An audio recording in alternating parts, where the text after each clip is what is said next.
Hola a todos, buenas tardes. Bienvenidos a Mundo Joven. En esta oportunidad me acompaña Sirenia Figueredo, Margot Guevara, que es nuestra trabajadora social, y Italia Llovera, nuestra abogada laboral. Hola a todos, bienvenidos a este podcast en el cual queremos darles a conocer un tema que causa mucha controversia y que de repente para algunos gobiernos no es fácil abordar. Muchas veces por la moral pública, la violencia contra la mujer y el estigma. Pero tenemos que reconocer algo. Esto pasa día a día en nuestro país y en el mundo entero. Por ello, el día de hoy tocaremos el tema del trabajo sexual en nuestro país. Hola a todos, buenas tardes. Y como tú lo comentaste, Sirenia, hoy conversaremos sobre el trabajo sexual y cómo es un factor importante para el Perú.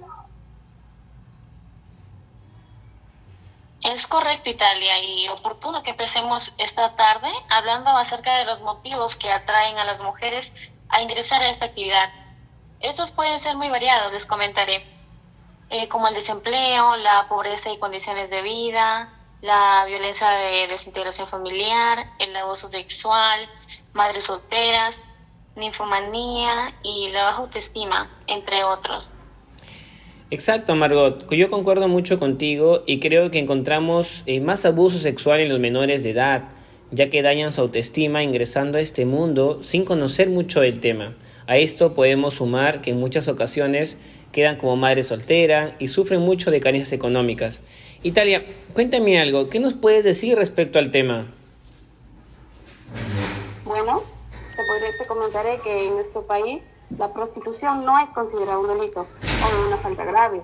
Por tanto, su ejercicio es totalmente legal en el aforismo jurídico establecido en la Constitución, que dice que nadie está obligado a hacer lo que la ley no manda, ni impedido de hacer lo que ella no prohíbe. Bueno, en tal sentido, al ser la prostitución una actividad no prohibida por la ley, se asume que es una actividad legal ejercer.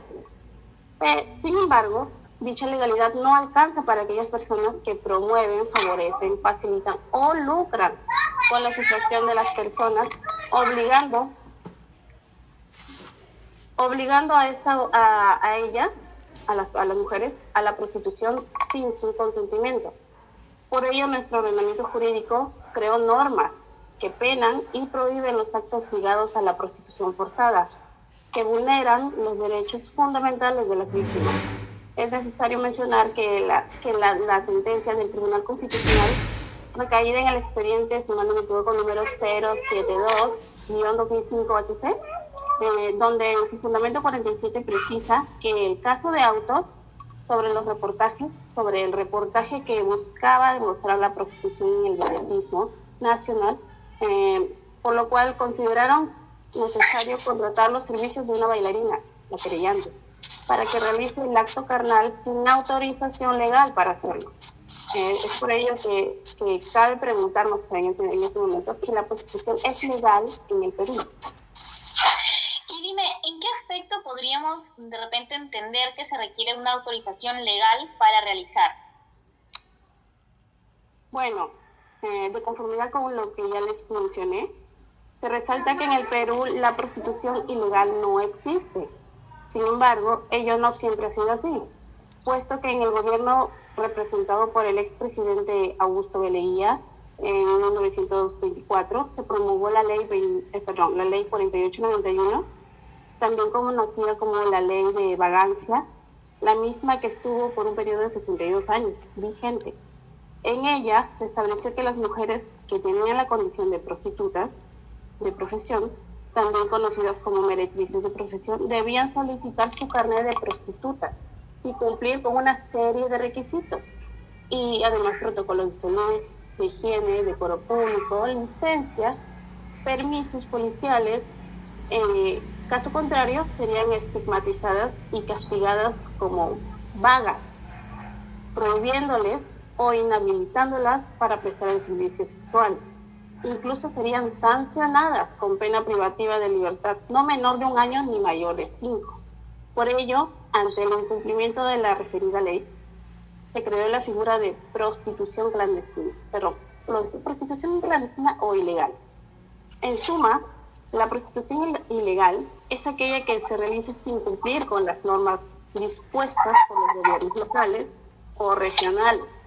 Por tanto, una prostitución aceptada es aquella donde la misma prostituta se declara como tal e iniciaba los trámites para obtener su carnet y así sucesivamente cumplir con la normatividad. Qué interesante todo lo que nos cuentas, Italia. Creo que muchas personas al momento de hablar sobre la prostitución se alarman o piensan lo peor, y más cuando hablamos de legalizarla. Es por eso que una de las oposiciones principales creo que es la misma sociedad. Por este mismo motivo reformulo la siguiente pregunta. En caso se pueda dar una ley para legalizar la prostitución, ¿cómo podríamos aportar en el ámbito social para que se mejoren las interacciones de estas mujeres con el entorno o con la sociedad misma? Bueno, en este caso, en mi opinión, se dé la ley, tendríamos que capacitar y sensibilizar a los miembros de la policía, a los serenazgos, operadores de justicia, como los fiscales, los jueces, con el fin de accionar en un marco de respeto a los derechos humanos de las trabajadoras sexuales. Además, desde una perspectiva de género, a las propias trabajadoras sexuales. A las mujeres trabajadoras sexuales, con el fin de generar conciencia acerca de la valoración del trabajo sexual como un trabajo en sí. Y asimismo continuar capacitando a las MTS en relación a sus derechos, enfatizando los mecanismos para efectuar denuncias, ya que estas tienen gran impacto en las personas, especialmente servidores públicos que violentan sus derechos. Como también debemos insistir en el perfeccionamiento y acciones de incidencias sobre un proyecto de ley que regule la libertad del ejercicio de trabajo sexual en el país, pues su aprobación aún en largo plazo contribuirá en forma importante a la defensa de los derechos de las trabajadoras sexuales. Mira, es muy interesante lo que nos cuentas, Margot. Ahora, yo tengo una pregunta. Italia, ¿crees tú cuáles serían los pasos que podemos legalizar o que se puede legalizar más que todo la prostitución en nuestro país? Bueno, de acuerdo a tu pregunta, en primer lugar, tendríamos que legalizar aquellos lugares donde se realice el comercio sexual, con el fin de que no se trastoque la vía pública. Además, legalizar y regular la prostitución voluntaria, penalizar los actos que sometan a una prostitución forzada y conceptualizar el comercio sexual como una actividad lucrativa o económica para nuestro país. En este punto, por ejemplo, tenemos a España, y allá la prostitución mueve más de 18.000 millones de euros anuales, puesto que cada trabajadora sexual contribuye con 45.000 euros al año. Bueno, regresando al tema, ante la aprobación de la reforma de eliminar la prohibición de la explotación sexual voluntaria, originaría que la prestación del servicio sexual consentido sea considerada como lícito. Y posteriormente los locales de negocios sexuales serían sometidos al régimen municipal para su regulación. En este punto ya se da.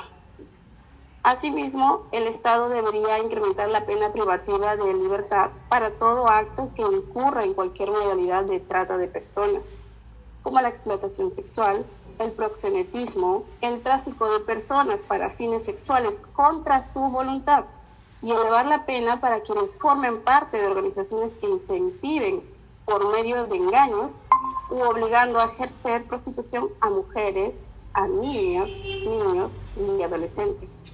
Además, al considerarse la prostitución como actividad laboral dentro del mercado, la cual sería ejercida de forma legal solo las personas mayores de edad, y de acuerdo a ello se implementarían estándares de calidad, no solo para velar por la salud y prevenir contagios, sino también para garantizar el respeto a la vida privada y a la seguridad de oferentes, quienes ofrecen, y demandantes, quienes solicitan.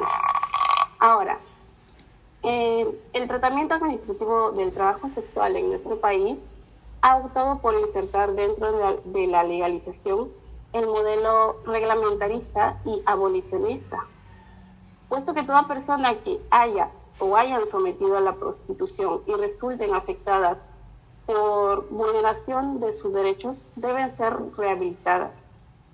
Además, por otro lado, la actividad de prostitución es considerada como una desviación hacia la propagación de enfermedades de transmisión sexual, lo cual genera la necesidad de que el Estado intervenga para implementar medidas que salvaguarden la salubridad y el orden público. Asimismo, debo de indicarles también que al tratarse de la prestación del servicio sexual voluntario, el Estado delegará facultades a las autoridades de los gobiernos descentralizados, cosa que ya se da, para que se encarguen de la reglamentación de la prostitución. En este punto considero que las normas no solo deben enfocarse en el funcionamiento de los establecimientos, que como les comenté ya se da, sino también en las condiciones en que se prestará el servicio, la edad de las personas que ejercen prohibiendo la prostitución de menores, aunado, o es decir, unido, de fiscalización mensual o anual con el objetivo de no permitir la entrada de organizaciones dedicadas a la trata de personas o a la explotación sexual. Además, actualmente nuestro sistema penal ha advertido delitos conexos, es decir, delitos que por su relación con otros debe ser objeto de un mismo proceso. Con respecto a los conexos a la prostitución, a eso me refiero, los cuales han sido establecidos con el Código Penal peruano, donde se criminaliza toda acción o acto que vulnere los derechos fundamentales de las personas. Esencialmente, el derecho referido a la libertad sexual, como el favorecimiento a la prostitución, o establecido en el artículo 179 del Código Penal, que sanciona los actos que ayudan, allanan, promueven o incitan la prostitución de los menores de edad, el proxenetismo o prostitución de personas que se encuentran regulada en el artículo 180 también, que considera que toda persona, hombre o mujer, que busca promover a otra por cualquier medio con engaños o falsas promesas para prostituirla y sacar de ello provecho. El turismo infantil también se encuentra en ello, y también denominado prostitución infantil por autonomacia. Es una forma de explotación sexual también a menores de edad en nuestro propio país o en el extranjero. Este delito se encuentra regulado en el artículo 181A del Código Penal también. La trata de personas está referido también a la comercialización de personas con el fin de venderlas al interior del país o extranjero para ser utilizadas como esclavos o para la explotación sexual. Dicho delito pretende criminalizar y sancionar a organizaciones delictivas que realicen cosificación del ser humano en cualquiera de sus modus operandi, como la captación de las víctimas, transporte y explotación unido de violencia y abuso. Bueno, finalmente lo que les quiero decir es que sí hay regulación en nuestro país, se encuentra vigente dentro de los gobiernos regionales y distritales. Sin embargo, no existe una legislación clara y precisa que regule el trabajo sexual en nuestro país. Entendemos. Ahora, Italia, aprovechando tu respuesta, ¿cómo crees tú que sería el sueldo para una persona que trabaja en este rubro? ¿Crees que sería bien que gane el mismo sueldo básico? Claro, así es. En este caso sería el sueldo mínimo, ya que todos los trabajadores del régimen laboral de la actividad privada tienen derecho a percibir una remuneración mínima vital, y esta se da de acuerdo al régimen en el que se encuentra la empresa. Entendemos. Ahora, Margot, mira, para poder cerrar el tema, ¿por qué crees tú que aún la prostitución no ha sido regulada como trabajo?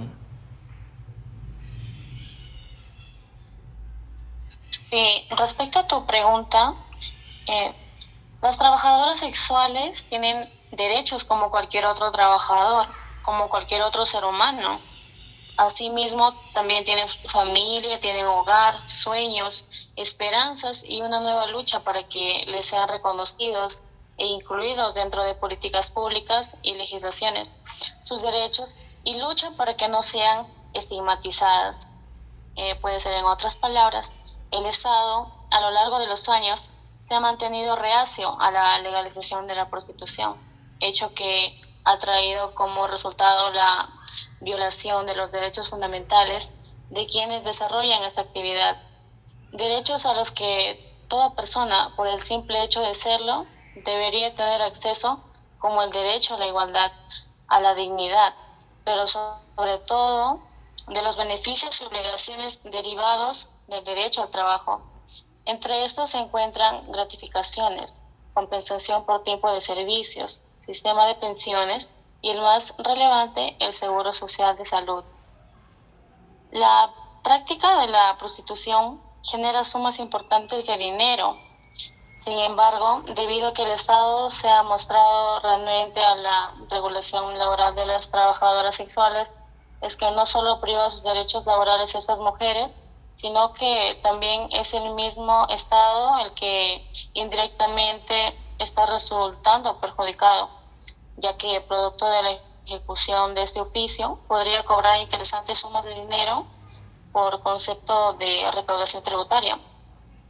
Otro punto es que, a juicio de Verona, las personas que ejercen la prostitución implícitamente se encuentran dotadas legalmente para poder hacer cualquier tipo de aportación tributaria, puesto que no existe impedimento legal para ejercer esta actividad.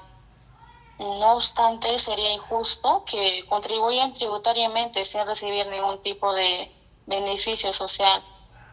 Si bien es cierto, los prostíbulos o nightclubs, en los que mayormente laboran las trabajadoras sexuales, sí están sujetos al pago de impuestos. Esos derivan del ejercicio comercial que estos centros realizan. A pesar de ello, el pago de estos tributos no les brinda ningún derecho de asistencia social a las mujeres que se desenvuelven en este oficio, ya que la actividad comercial por la cual se pagan estos impuestos no está asociada legalmente a estas. Por lo tanto, es un pago independiente del que propiamente les corresponde a las trabajadoras sexuales. La idea central de lo antes detallado es que gran parte de las trabajadoras sexuales se encuentran en condiciones de poder contribuir tributariamente con el Estado. Es más, actualmente existe una red de trabajadoras sexuales de Latinoamérica y el Caribe, quienes son mujeres, en su mayoría ex trabajadoras sexuales, que buscan que se respeten sus derechos fundamentales y por los que constantemente luchan. De verdad que muy interesante lo que nos ha compartido. Quiero aportar lo siguiente. Miren, según Global Network, el trabajo sexual es ante todo una actividad generadora de ingresos, es la cual la Organización Internacional del Trabajo estima que las personas que ejercen el trabajo sexual apoyan entre 5 a 8 personas con los ingresos que contribuyen a la economía. Como conclusión quisiera indicar, por mi parte, 2 temas bastante importantes, chicas. Es que la prostitución en nuestro país sigue siendo un tabú, por lo que la sociedad reprime y menosprecia el oficio, sin tener en cuenta que las personas que lo practican merecen salvaguardar sus derechos fundamentales.